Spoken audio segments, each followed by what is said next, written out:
നിയമസഭാ സമ്മേളനത്തിൽ ക്വാറിക്കെതിരെയുള്ള ചോദ്യം ചോദിക്കുന്നത് ഒഴിവാക്കാനായി 20 കോടി രൂപ കൈക്കൂലി ആവശ്യപ്പെട്ട് രാജസ്ഥാൻ MLA അറസ്റ്റിലായി.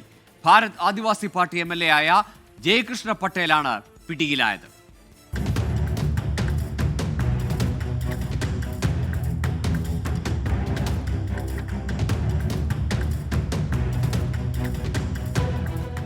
ക്വാറിക്കെതിരെയുള്ള പ്രശ്നങ്ങൾ ചോദ്യോത്തരവേളയിൽ നിന്ന് ഒഴിവാക്കാനായി 20 കോടി രൂപ പ്രതിപക്ഷ MLA ആയ ജയകൃഷ്ണ പട്ടേൽ ആവശ്യപ്പെട്ടു. പിന്നെ വിലപേശി കൈക്കൂലി 2.5 കോടിയിലേക്ക് ചുരുക്കി. ആദ്യ ഗഡുവായ 1 ലക്ഷം രൂപ ആദ്യമേ കൈപ്പറ്റി. രണ്ടാം ഗഡുവായ 20 ലക്ഷം രൂപ MLA ക്വാർട്ടേഴ്സിൽ നിന്ന് കൈപ്പറ്റുന്നതിനിടെയാണ് ആന്റി കറപ്ഷൻ ബ്യൂറോ കൈയോടെ പൊക്കിയത്. ചരിത്രത്തിൽ ആദ്യമായാണ് ചോദ്യം ചോദിക്കുന്നത് ഒഴിവാക്കാനായി ഒരു MLA കൈക്കൂലി ആവശ്യപ്പെട്ട് പിടിയിലാകുന്നതെന്ന് anti corruption bureau director general Ravi Prakash Meharda പറഞ്ഞു.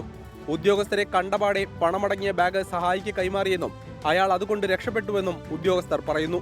ബൻസ്വാര ജില്ലയിലെ ബഗിധോര മണ്ഡലത്തിൽ നിന്ന് കന്നിയംഗത്തിൽ തന്നെ മികച്ച വിജയം നേടിയാണ് ജയകൃഷ്ണ പട്ടേൽ നിയമസഭയിലെത്തിയത്.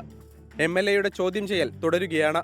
സമാനമായി നേരത്തെയും കൈക്കൂലി വാങ്ങിയോ എന്നും പരിശോധിക്കുന്നുണ്ട്. ഇയാളുടെ സ്വത്തുക്കളെക്കുറിച്ചുള്ള വിവരങ്ങൾ അന്വേഷണ സംഘം തേടുന്നുണ്ട്. കൈക്കൂലി ആവശ്യപ്പെടുന്ന ദൃശ്യങ്ങളും ശബ്ദരേഖകളും MLAക്കെതിരെയുണ്ടെന്ന് ഉദ്യോഗസ്ഥർ വ്യക്തമാക്കി. കൈക്കൂലി നൽകിയ ക്വാറി ഉടമയെയും വിളിച്ചു വരുത്തിയിട്ടുണ്ട്. കൈക്കൂലി ആവശ്യപ്പെട്ട വിവരം ഇയാൾ നേരത്തെ തന്നെ വിജിലൻസിനെ അറിയിച്ചിരുന്നു. 200 അംഗ നിയമസഭയിൽ 4 അംഗങ്ങളാണ് ഭാരതീയ ആദിവാസി പാർട്ടിക്കുള്ളത്. എന്നാൽ കേസ് രാഷ്ട്രീയ പ്രേരിതമാണെന്ന് പ്രതിപക്ഷം ആരോപിച്ചു. News desk 24.